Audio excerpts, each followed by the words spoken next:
Mes fils, vous qui avez des dons de parole de connaissance, à la compassion, on ne fait pas ces choses-là. Tu appelles quelqu'un devant tout le monde, tu dis ses problèmes au monde entier. On ne fait pas ça ici. Et si un jour je t'inviterai, vous qui faites ça ici, tu m'époses à ta manière de fonctionner, pas à la compassion. Donne-moi la main, je vais parler. J'ai décidé de reparler à nouveau.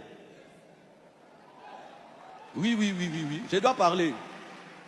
Vous qui exposez les problèmes des gens à la télé par vos paroles de connaissance, pourquoi vous ne le faites pas avec vos parents? Pourquoi vous ne le faites pas avec vos soeurs et vos enfants? Pourquoi vous ne le faites pas avec vos amis intimes? Vous le faites à des gens que vous ne respectez pas, que vous n'honorez pas. Vous utilisez les gens pour prouver que vous connaissez. Alors que le don n'opère pas pour prouver qu'on sait, le don opère pour aimer et pour changer les gens. Je viens à l'église, incognito, j'ai des problèmes chez nous. Toi, tu révèles dans toute cette église que j'ai laissé quelqu'un là-bas qui a un problème honteux. Oh, ta soeur, telle a le sida. Et tu dis au monde entier que telle a sa soeur qui a le sida. Mais cette soeur-là, c'est un être humain.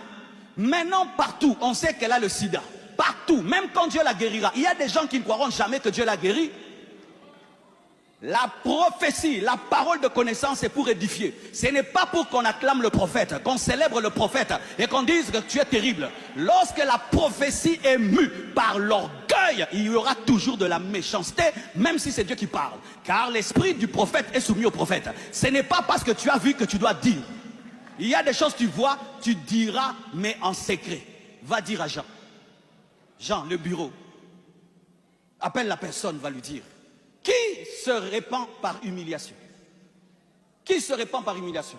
Quelqu'un dans le péché, tu viens ici. Tu es impudique, tu es ceci, tu es cela. Tu l'as humilié. Les médecins soignent les gens, mais ne disent pas, j'ai opéré. Ils ne filment même pas comment ils ouvrent les ventres des gens. Nous, on doit tout montrer. Ce n'est pas parce qu'on a des caméras qu'on doit tout montrer. Ce n'est pas parce qu'on a des caméras qu'on doit tout montrer. Et voici encore, j'aimerais te dire, vraiment, écoute-moi bien. Si tu vas quelque part, on te dit, lève-toi. Pour qu'on te dise devant le monde entier tes problèmes, ne te lève pas. On ne te tapera pas. On ne te fera rien. On ne te fera rien. Vous avez peur, pourquoi? C'est ta vie.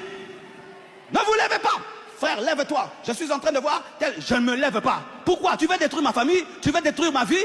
Toi, maintenant, on va t'acclamer. Moi, je vais sortir comment de cette église? Et qu'est-ce que je vais dire au travail, à l'université là-bas? Ne t'élève pas. Ce n'est pas Dieu. C'est Satan qui veut détruire ta vie au travers d'un serviteur de Dieu qui n'a pas la maîtrise de son don. Qui n'a pas la maîtrise de son don. Et beaucoup de gens sont détruits comme ça. Et donne-moi la main. Je parle en connaissance de cause. Je connais quelqu'un qui est mort comme ça.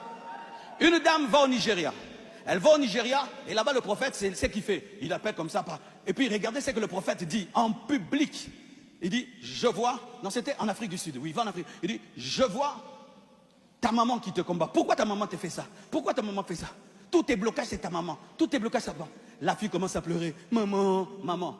Et mais quand aujourd'hui, tout le monde est connecté. Pendant qu'on fait ça, la maman était devant la télévision en train de voir. On est en train de la traiter de sorcière dans le monde entier. Cette maman est tombée, elle est morte. Maintenant, quelle gloire vous avez dans tout ça? Quelle gloire vous avez dans tout ça? Les hommes à qui nous prophétisons ont des enfants, ont des frères, ont des sœurs, ont des amis. Ils travaillent, ils ont des projets. Ça ne s'arrête pas ça. Quand on dit Amen, la vie continue. Le culte prend fin, mais la vie continue. Le culte prend fin, mais la vie continue. Maintenant, dehors, cette personne aura quelle vie?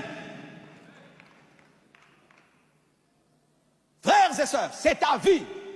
Dans d'autres nations, on peut même te traduire en justice. Quelqu'un peut te traduire en justice que tu as touché à sa réputation.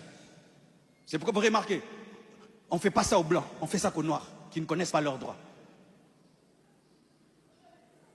Oui, il y a des choses qu'on ne fait qu'aux gens qui ne connaissent pas leurs droits.